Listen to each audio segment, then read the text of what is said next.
UAE-യിലും Christmas പ്രാർത്ഥനകൾ നടന്നു. വിവിധ ദേവാലയങ്ങളിൽ നടന്ന ചടങ്ങുകളിൽ ആയിരക്കണക്കിന് വിശ്വാസികൾ പങ്കെടുത്തു.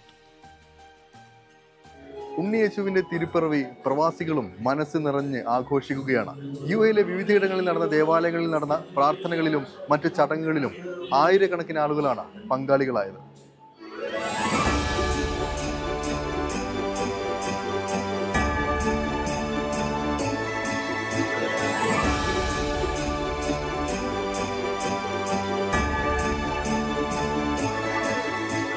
മലയാളത്തിന് പുറമെ വിവിധ രാജ്യക്കാരായ ആളുകൾക്കായി വിവിധ ഭാഷകളിലായിരുന്നു പ്രാർത്ഥനാ ചടങ്ങുകൾ പല ദേവാലയങ്ങളിലും നടന്നത്.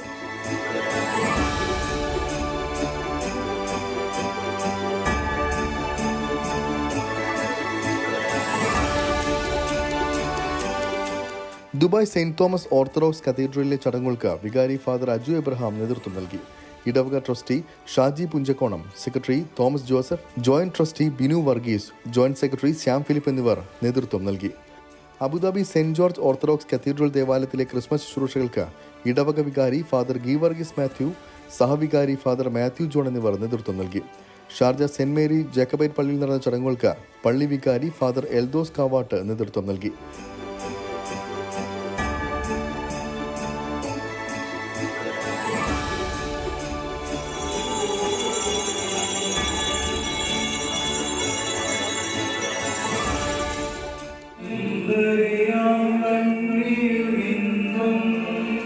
വൈകിട്ട് 5:30 മുതൽ നടന്ന ചടങ്ങുകൾക്ക് രാത്രി സ്നേഹവിരുന്നോടെയാണ് സമാപനമായത്.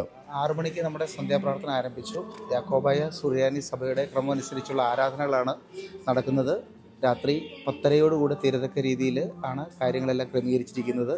ഒരു 7:30 പ്രദക്ഷിണം ആരംഭിക്കും. തീജ്വാല ശുശ്രൂഷ അതിനുശേഷം നടക്കും. ഒരു 10:30 സ്നേഹവിരുന്നോടുകൂടെ ഈ വർഷത്തെ ക്രിസ്മസ് സർവീസുകൾ അവസാനിക്കത്തക്ക രീതിയിലാണ് നമ്മുടെ കാര്യങ്ങളെല്ലാം ആസൂത്രണം ചെയ്തിരിക്കുന്നത്. നാട്ടിലെത്താനായില്ല എങ്കിലും നാടിനേക്കാൾ ഗംഭീരമായി പ്രവാസ ലോകത്ത് ക്രിസ്മസ് ആഘോഷിക്കുന്നുണ്ടെന്ന് പ്രവാസികൾ പറയുന്നു. എത്താൻ പറ്റാണ്ട് വിഷമം അങ്ങനെ ഫീൽ ചെയ്യുന്നില്ല. കാരണം ഇവിടെ ക്രിസ്മസ് ആഘോഷങ്ങൾ നാട്ടിൽ ഇപ്പോൾ നടക്കുന്നതിനേക്കാളും വളരെ ആഘോഷമായിട്ടാണ് നടന്നുകൊണ്ടിരിക്കുന്നത്. ഇവിടെ യൂത്ത് സ്റ്റേഷൻ്റെ പ്രവർത്തകർ ഒത്തിരി പേരുണ്ട്. എല്ലാവരും ഇവിടെ ഒരുമിച്ച് കൂടും. ക്രിസ്മസിൻ്റെ പ്രോഗ്രാംസും കരോളും പരിപാടികളൊക്കെ ഉണ്ട്. പിന്നെ ഗ്ലോ ഗാർഡൻ ഇതുപോലുള്ള പ്രോഗ്രാംസൊക്കെ ഞങ്ങൾ ഇവിടെ തന്നെ ക്രിയേറ്റ് ചെയ്യും. ഇന്നലെ ഞങ്ങളുടെ ക്രിസ്മസിൻ്റെ പ്രോഗ്രാമായിരുന്നു യൂത്ത് അസോസിയേഷൻ്റെ. അപ്പോൾ അതിൽ എല്ലാവരും നമ്മുടെ യൂത്ത് സ്റ്റേഷൻ്റെ എല്ലാവരും പങ്കെടുക്കും. അതുകൊണ്ട് ഞങ്ങൾക്ക് നാട്ടിൽ പോയില്ലെങ്കിൽ തന്നെ ഇവിടുത്തെ ഈ ആഘോഷ പരിപാടികളിൽ പങ്കെടുക്കുമ്പോൾ തന്നെ ഒത്തിരി സന്തോഷമുണ്ട്.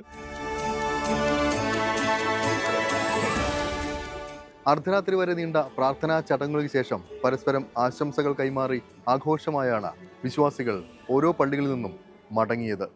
ദുബായിൽ നിന്നും ശരത് ചെറുകുന്നിനൊപ്പം അരുൺ പാറാട്ട്, 24.